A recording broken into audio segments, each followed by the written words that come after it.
이전까지 건축으로 보는 자동차 디자인 시리즈를 통해 라이프 스타일을 만들어주고 삶의 질을 높여주는 디자인이란 공통점 아래에서 자동차와 건축을 비교해 왔습니다. 세계 어느 나라에 탈 것보다 높은 완성도와 다양한 라이프 스타일을 보여준 독일계 프리미엄 브랜드부터 서양에서 탄생한 자동차의 한계를 극복하고 일본스러운 럭셔리를 구현해낸 렉서스를 지나 열정과 아이디어 넘치는 디자인을 해내고 있지만 한국스러운 가치를 이뤄내지 못한 것이 아쉬웠던 제네시스를 지적했고, 평범함이란 가장 지속 가능한 가치를 가졌음에도 크기와 럭셔리라는 허세로 수직적 위계를 만들어버린 소나타를 한국의 아파트에 비유해 살펴봤습니다. 그렇다면 다른 나라의 대중적인 브랜드는 어떤 디자인을 해내고 있을까요? 그 중에서도 자동차의 탄생지인 유럽에서 압도적인 지지를 받고 있고, 현대나 도요타와 달리 프리미엄 브랜드도 부럽지 않은 팬층을 가진 폭스바겐을 건축으로 비유해 이해한다면 어떤 가치를 가지고 있을지 궁금해지는데요. 게다가 폭스바겐은 대중 브랜드와 프리미엄 브랜드 그리고 하이엔드 브랜드를 통틀어 엠블럼이나 자동차가 프린트된 옷을 입어도 어색하지 않은 몇 안 되는 브랜드인데다 디젤게이트라는 세계의 이슈를 겪고도 건재함을 보여줄 만큼 지지층이 두터워 과연 폭스바겐이 어떤 점에서 이런 매력을 가질 수 있는 것인지 관심이 갈 수밖에 없어 보입니다. 하지만 이런 폭스바겐이 전 세계 어디에서나 열정적인 지지를 받는 것은 아닙니다. 경우에 따라 상당히 수위 높은 비판도 많이 받고 있는데요. 모국인 독일에선 점유율이 가장 높은 브랜드인 만큼 한국 시장에서의 현대기아처럼 무조건적인 비판을 받기도 하고, 유럽과 달리 북미나 남미 혹은 중국 시장에선 저렴한 가격을 경쟁력으로 하기 때문에 품질에 있어 아쉽다는 비판을 받기도 하는데요. 하지만 폭스바겐에 대한 가장 큰 비판은 역시 너무나 밋밋해서 아무것도 느껴지지 않는 디자인과 이를 무색하게 알 만큼 비싼 가격에 대한 것이 아닐까라 생각합니다. 심지어 그들의 대표 모델인 6세대 골프가 출시됐을 때 국내의 한 전문가는 컵홀더가 가장 고급스럽다는 평을 했을 정도로 밋밋한 디자인에 대한 인상은 전문가와 대중 모두에게 해당되는 것 같은데요. 프리미엄 브랜드나 하이엔드 브랜드처럼 한정된 고객층을 가진 회사가 이토록 주관 뚜렷한 디자인을 한다면 그러려니 할 수도 있는 것이, 폭스바겐과 같이 대중적인 브랜드가 쉽고 자극적인 디자인을 하지 않는다는 것은 신기할 수밖에 없고, 그 디자인으로 세계 최대 자동차 회사가 됐다는 건 더 이해하기 어려워 보입니다. 게다가 아시는 것처럼 유럽이나 우리나라에서 폭스바겐의 가격이 결코 저렴한 것도 아닙니다. 준중형 해치백인 골프의 가격은 그랜저나 K7 같이 여유로운 공간을 가진 국산 고급차에 준하는 수준이고, 경우에 따라선 3 시리즈나 A4처럼 프리미엄 브랜드의 자동차를 구매할 수 있을 정도로 대중 브랜드 치고는 이례적으로 비싼 편에 속하는데요. 하지만 이렇게 사진으로는 도저히 구매 욕구가 생기지 않을 정도로 밋밋한 디자인과 가격은 어떻게든 건너뛰더라도 그 구동계마저 원가가 낮은 차들에서 주로 쓰이는 전륜 구동 방식을 취하고 있는 데다 폭스바겐이란 브랜드의 뜻마저도 국민의 자동차라고 하니 이 차를 사는 사람들이 왜 그랜저나 3 시리즈처럼 별다른 설명 없이 자신을 돋보여줄 수 있는 차를 두고 큰돈 들여 수입차를 사면서도 어디가 자랑하기도 애매한 차를 선택한 것인지는 이해하기 어려웠습니다. 그런데 이런 폭스바겐과 정말 유사할 정도로 밋밋하고 럭셔리와는 거리가 먼 건축 양식이 하나 있는데요. 바로 모더니즘 건축이라 부르는 장르입니다. 그 자세한 정의에 대해서 들어본 적은 없어도 모더니즘이란 단어만큼은 수없이 들어보셨을 것 같은데요. 이를 설명하기 위해 거창한 예시를 들지 않아도 우리가 사는 도시 어디에서나 만날 수 있는 철근 콘크리트 건물이 바로 모더니즘 건축의 대표적인 예시라 할 수 있고, 특히 오늘날 한국의 주거 건축에서 가장 큰 비중을 차지하는 판상형 또는 타워형 아파트들이 그 트렌드에 따른 외장의 차이가 있을 뿐 본질적으로는 이 모더니즘 건축에 기반한 것이라 할 수 있습니다. 이렇게 모더니즘 건축은 우리 생활과 밀접한 건축 양식임에도 이를 향한 비판은 그 수위가 상당히 높은데요.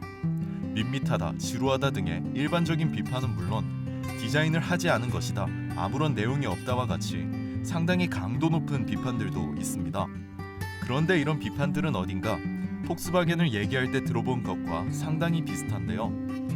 사실 이 밋밋한 차와 건축은 그 내면의 가치를 떠나 디자인의 복잡한 정도와 시각적 흡수도가 낮아 결코 눈에 들어오는 디자인이 아닌 것만큼은 부정할 수 없어 보입니다.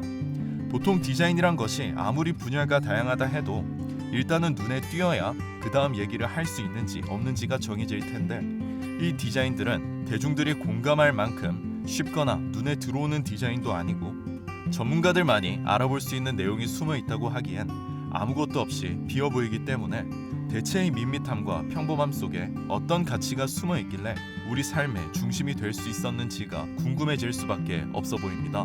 뜸들이지 않고 그 가치를 설명하자면, 폭스바겐과 모더니즘 건축은 오직 귀족과 상류층만이 자동차와 건축을 소유할 수 있던 역사의 흐름을 끊어버리고 대중도 집을 가질 수 있고 이동할 수 있도록 건축과 자동차를 민주화시킨 위대한 가치를 가지고 있습니다.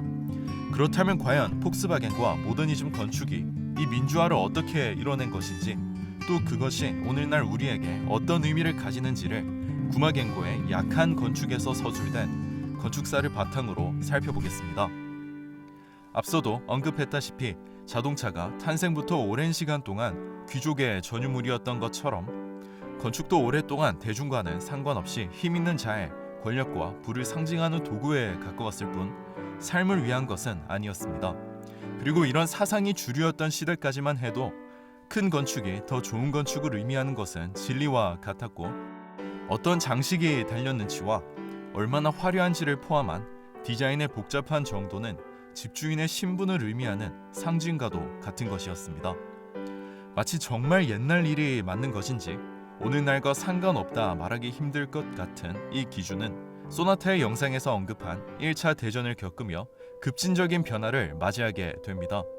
대부분의 전쟁이 주택난을 가져왔다고는 하지만 1차 대전은 2차 대전 이전까지의 가장 큰 전쟁이었던 만큼 그 당시까지 인류 역사상 최악의 주택난을 가져오게 되는데요.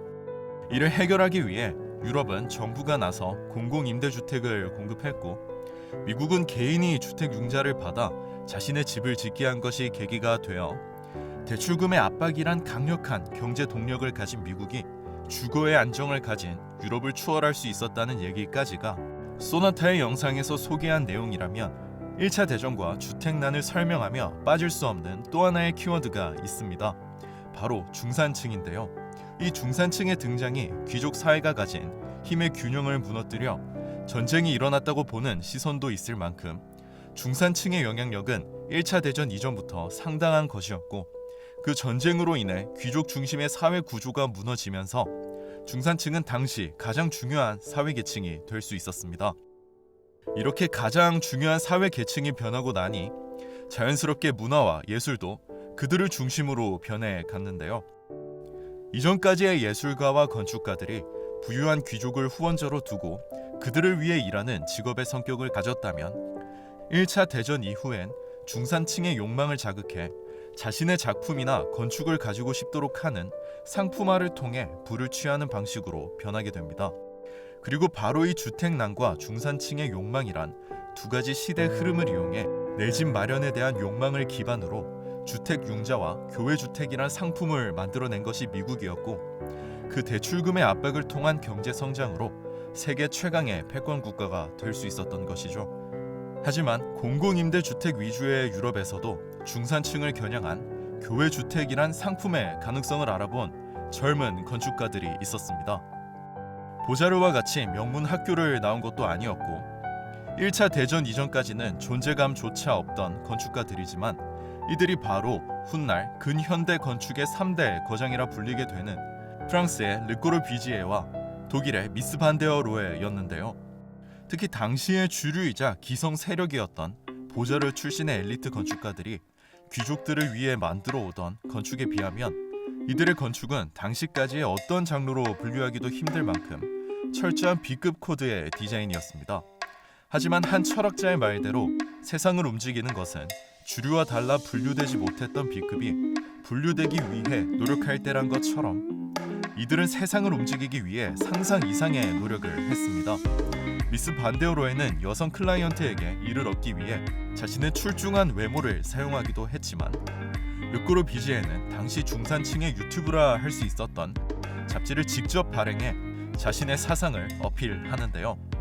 기성 세력의 것을 비판하고 그들과 완전히 다른 새로운 사상을 전달하고 싶었던 만큼 잡지의 이름마저도 에스프리 누보, 즉 새 정신이란 이름을 가졌고, 너무나 잘 알려진 그의 저서 건축을 향하여 오늘날의 장식 예술도 이 잡지의 원고를 모아 출판한 것일 정도로 에스프리 누보는 당시 상당한 파장을 불러왔고 르꼬르비지에의 명성을 높여주는데 결정적 역할을 했습니다.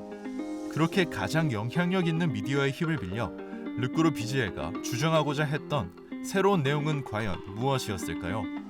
그 핵심을 살펴보자면 건축을 표준화시켜 대량 생산이 가능하게 하자는 것이었는데요. 건축은 그 지역의 지형과 문화를 전제로 해야 하기 때문에 소수의 기술자만이 설계할 수 있고 시공 가능한 데 반해서 자동차나 선박은 공장에서 노동자에 의해 만들어지고 큰 변화 없이 전 세계로 팔려 나갈 수 있는 것을 본받자는 것이었습니다. 그리고 이는 마치 우리가 익히 들어본 포드의 대량 생산 방식을 떠올리기도 하는데요. 그런데 한 가지 흥미로운 점은 자동차와 같은 기계에 관심이 많아 소위 기계의 오타쿠라 불릴 수 있었던 르꼬르비지에와 미스 반데오로에는 실제로 이 포디즘으로부터 영향을 받아 기계와 같은 건축을 주장한 것이었습니다. 이를 통해 힘 있는 자의 건축을 부정하고 기계처럼 표준화된 제작 과정과 철근 콘크리트라는 전 세계 어디서나 구할 수 있는 보편적인 소재로 장식 없이 순수하게 주거의 기능만을 생각한 살기 위한 기계로서의 건축을 주장한 것이었습니다. 순수하게 기능을 추구한다는 말처럼 이 사상은 순수주의, 즉 퓨리즘이라 불리기도 했고 완전히 같은 말이라 할 수는 없지만 기능주의라고 부를 수도 있는 것인데요. 지금 들어도 무시할 수 없을 만큼의 무게감을 가진 이 새로운 사상이 당시 르꼬르비지에와 미스 반데오로에라는 새로운 건축가들에 의해 세상에 전달됐을 때의 반응은 상상을 뛰어넘을 정도로 폭발적이었습니다. 마치 2006년 스티브 잡스라는 새로운 사람이 아이폰이란 새로운 것을 소개했을 때 세상이 열광했고 그 아이폰이 시대를 대표하는 상품이 된 것처럼 1차 대전 이후의 시대를 대표한 상품은 중산층의 교회주택이었습니다. 이렇게 모더니즘 건축은 교회주택이란 세계의 상품 속에서 점차 주류가 되어갔고 1932년 뉴욕의 모마에서 필립 존슨의 주관으로 열린 국제주의 양식 전시회를 통해 완전한 대세로 자리잡게 되는데요. 덕분에 르꼬르비지에와 미스 반데오로에는 유럽을 대표하는 건축가를 넘어 세계적인 거장이 될 수 있었지만 이들이 주류가 된 바로 이 시기부터 르꼬르비지에는 어딘가 이상해지기 시작했습니다. 좀 더 엄밀히 표현하자면 이 두 건축가는 이미 오래전부터 상당한 차이를 보여왔지만 그것이 주류가 된 후에 더 극명하게 드러난 것인데요. 기계처럼 표준화된 건축이라는 유사한 논리를 펼친 두 건축가였지만 미스의 디자인은 그의 명언 신은 디테일에 숨어있다는 말처럼 디테일과 소재, 마감에 상당한 공을 들여 섬세하고 감동적이었지만 그 분위기엔 여전히 위화감이 남아있었고 가죽으로 마감한 그의 책상이나 대리석을 중심으로 삼는 그의 건축에서 느껴지듯이 폭스바겐과 같이 대중적인 가치를 지향했다기보다 디테일한 럭셔리를 보여주는 아우디와 더 닮아서 여전히 상류층의 것처럼 보였습니다. 반면 르꼬르비지에의 디자인은 전혀 다른 모습을 보여주는데요.